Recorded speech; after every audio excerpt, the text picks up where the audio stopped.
we move into a whole new world of local government really over the next 12, 18, 24 months. We very much want to take that conversation into the heart of government. One of our key roles is to be a trusted advocate. That willingness, I think, and that buy-in, I think, to that regional voice is what being able to sort of bring it together.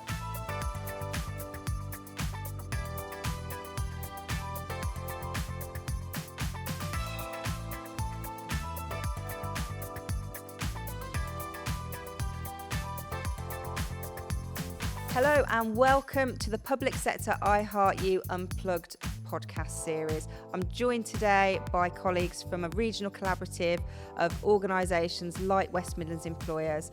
I'm Rebecca Davis, Chief Executive, and I'm absolutely pleased to be joined by Gillian, Stuart and Kelly. And I'll let you introduce yourselves and the organisations you're from. Thank you, Rebecca. Great to be here today. I'm Gillian Bishop, Chief Executive of North West Employers. Hello, Stuart Young, Executive Director, East Midlands Councils. Hi, I'm Gillian and I am the Director of Policy and Internal Services at South West Councils. Fabulous. Now, our previous podcast, we talked a lot about the types of work we do as organisations, but we're going to dive a bit deeper into one particular area, which is around the policy work, the lobbying, the consultation support we do for our shareholder organisations in collective membership. We all have different areas we focus on, and I'm sure we all choose different themes in which we are more active with lobbying than others. But just tell us a bit about how your organisation approaches that and how you identify those priorities within your region. I'm happy to start if that's helpful, because I know there's great work going on across the regions. In the Northwest, we have a number of networks where we bring together senior officers, portfolio holders, and one of the key pieces of work at the moment is with the Northwest Regional Leaders Board. So that brings together all of the leaders of the councils with the mayoral authorities, with the mayors of our combined authorities, and what they have commissioned is a piece of work called Powering Up the Northwest. So that is a real analysis of what the strengths are of our region, but also what some of the key challenges are. So we took that conversation to our Northwest MPs and ministers in London last March. We launched the Powering Up the Northwest document. It's got 7 asks and 7 offers to government. And this year we've been working together with our lead chief execs, lead members on those 7 areas. We're now going back to Parliament on the 15th of April to really have that debate and discussion on one of the priorities, and that's on social care. We know the key challenges around increasing demand, increasing financial pressures, so we very much want to take that conversation into the heart of government to really work together about what we can do around some of the most vulnerable individuals within our region. So again, I think that's a piece of work where we're collaborating. We're working with colleagues in Centre for Local Economic Strategies, so CLES, bringing in think tanks to really help us get data, evidence, but to take some of these important conversations into the heart of government. Yeah, absolutely. Stuart, I know you do an awful lot in the East Midlands. We do. I think there's a membership body that works on behalf of its member councils on collective priorities or common priorities. Fundamentally, you need to ask them what those priorities are. And we're a small organisation and we need to focus on where we can drive change and deliver value. I always think priorities you should be able to count on one hand, perhaps minus the thumb of the finger. You know, that coalesces activity and resources around, you know, the most important issues. We have a politically led board. And of course, they inform our work. They will set our work program or our business plan, and we meet regularly with chief executives and chief officers. So I'm pretty confident that the work that we do reflects their priorities, and that will be around policy and programs. That will be around the delivery of services. Importantly, I think as well, it needs to have a level of regional differentiation as well. How are these priorities necessarily different from national priorities?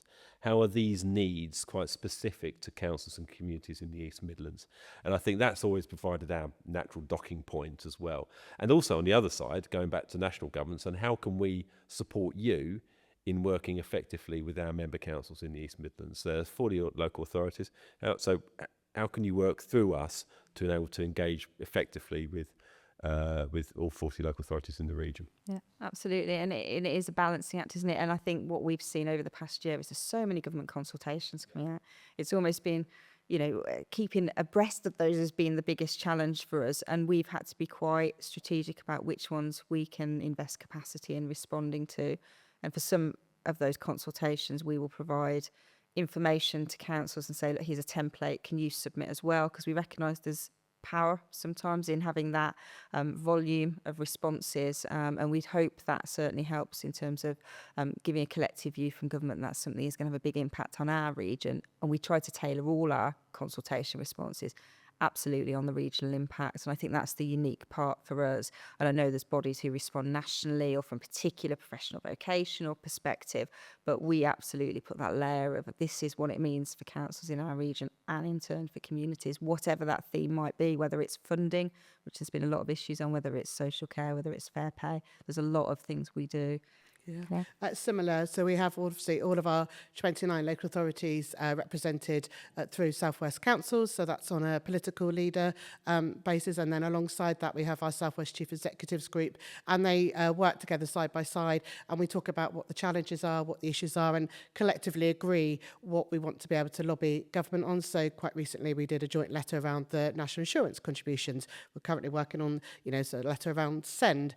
We've also sort of come together to bring together similar to what you did in the North West, but calling it the Voice of the South West, which has been championed by our chair, and being able to have that collective voice on behalf of the region back to government and kind of identifying what are the key challenges. So what are the shared issues across the region? So for us, it's housing, it's infrastructure, it's funding, it's health provision, and so if we can find what the common issues are and common challenges, and we can bring that together and have that voice.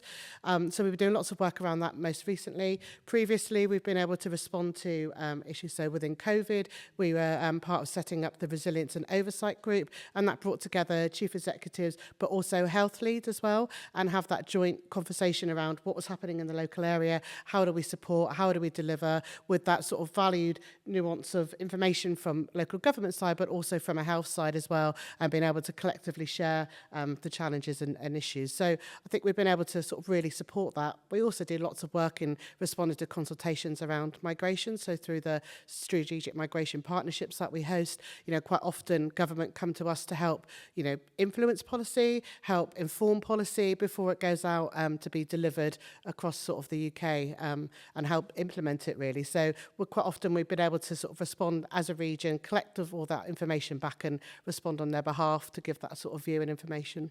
Yeah, absolutely. And just on you mentioned strategic migration partnerships and asylum and refugee work. I think it's a really good example where you have a national policy that can only be delivered at the local level, and then can only be effectively delivered if you have some sort of coordinating structure around it. Otherwise, I'd argue it'd be almost unmanageable if you think about the numbers, if you think about the programs across resettlement, across, for example, the Syrian schemes, the Afghan schemes, Ukrainian schemes, Hong Kong, how that's balanced alongside adult asylum dispersal and unaccompanied asylum seeking children and national transfer scheme. All these things, all these programs have to be delivered, but you have to try to make sure that one part of the public sector or policy delivery doesn't rub up against another part. And all these things happen in place. All these people live in communities. Local authorities have to deliver services. So part of our role is to making sure there is coordination, there is appreciation how the different programs rub up against each other and how that manifests itself in the local area. And it is an important role for organisations such as ours, alongside other areas of policy and programme delivery. And it is, I think, one of our key roles is to be a trusted advocate. Be a trusted advocate on behalf of the sector, and be a trusted partner on behalf of national government or government departments in terms of being able to get things done. If you're in the middle there somewhere, you probably get it about right.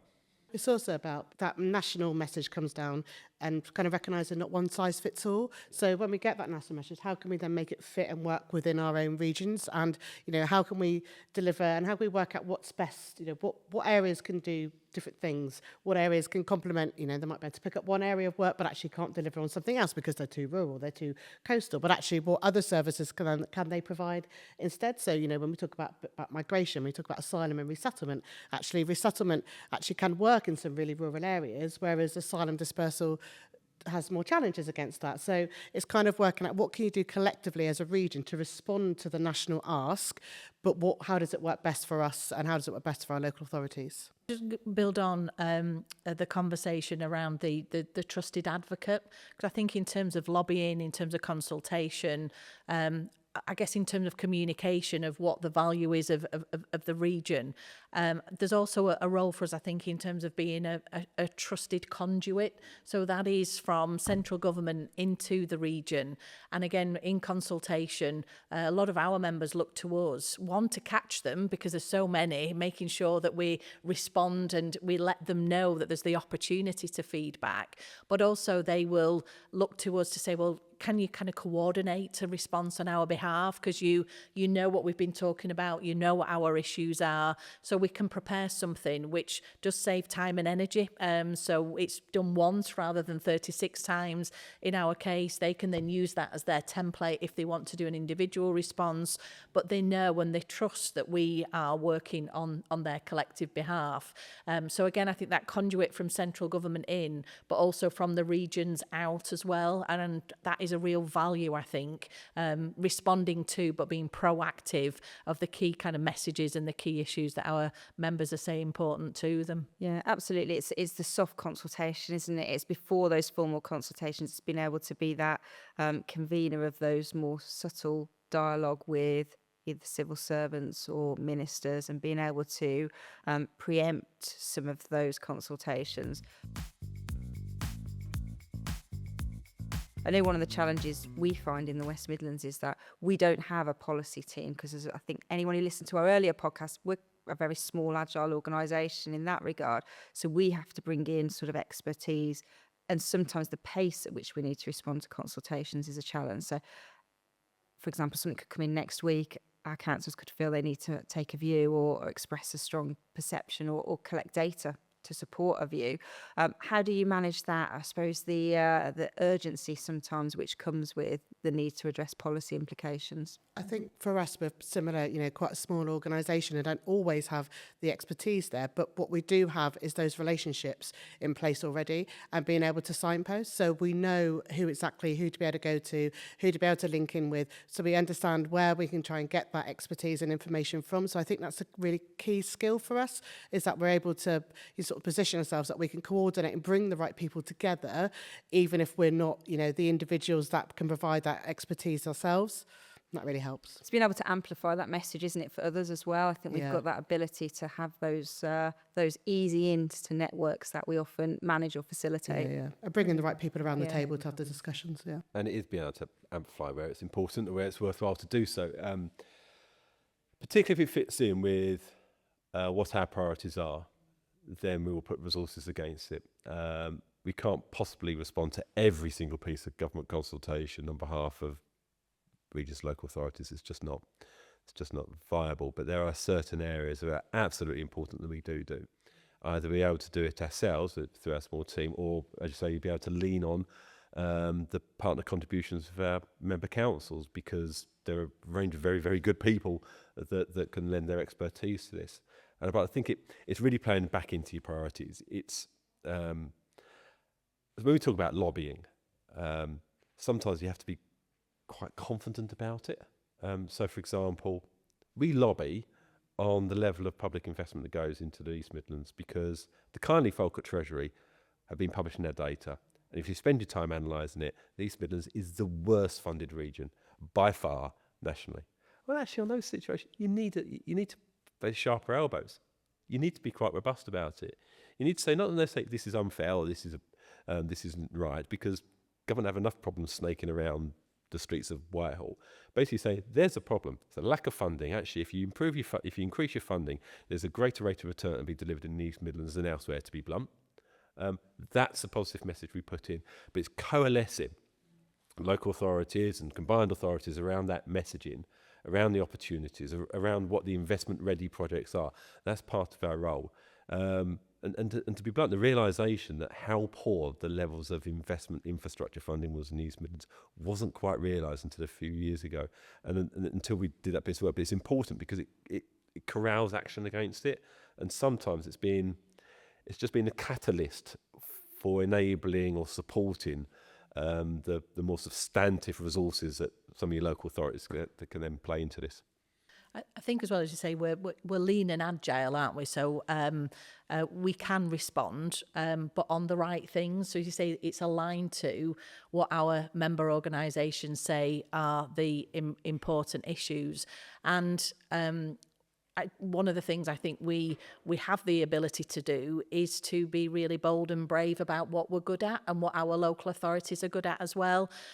So yes, it is about constructive challenge where there are key issues, as you say, Stuart, around funding or around kind of key policy positions. But certainly, you know, we found as well that when we've really shone a light on the great work that is happening, whether that's in local authorities or through partnerships or through community and voluntary sectors, actually colleagues centrally are very impressed and surprised by maybe some of the things that they want to work through. There are already solutions or things that are innovating and happening on the ground, so we can take solutions to government, I think, and that's one of our roles, because we're so close to what great work our authorities and our regions are doing.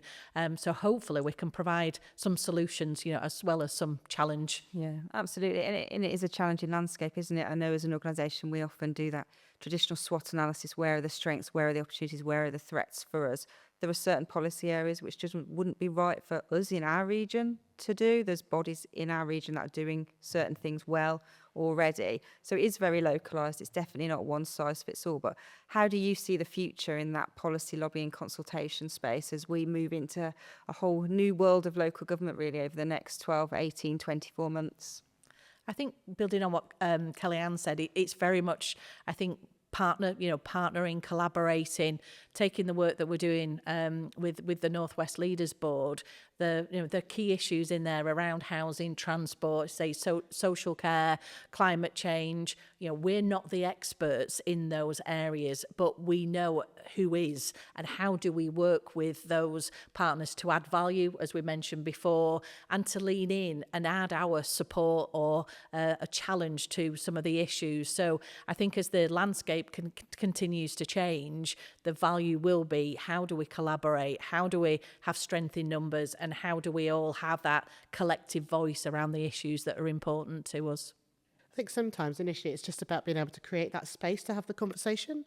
So it's kind of given that opportunity to bring those people together, have the conversation about whatever the subject matter is, and then they can make a decision on how or if they want to take it forward. And, quite often it finds that actually they do have shared challenges with it. So actually they want to come together and bring it together into one place and kind of work on it as a collaborative and partnership working. And again, it's back to those key relationships, isn't it? So, when I talk about the voice of the South West, we've got our key 4 work areas. We've got chief execs leading on those work areas, and then we've got sort of a member sponsorship group, so we've got some political buy-in to it. So there's all different voices adding to it with elements of expertise from people's different backgrounds, but that willingness, I think, and that buy-in, I think, to that regional voice is what being able to sort of bring it together. And things will change with local government reorganisation and devolution, and we need to bottom that out.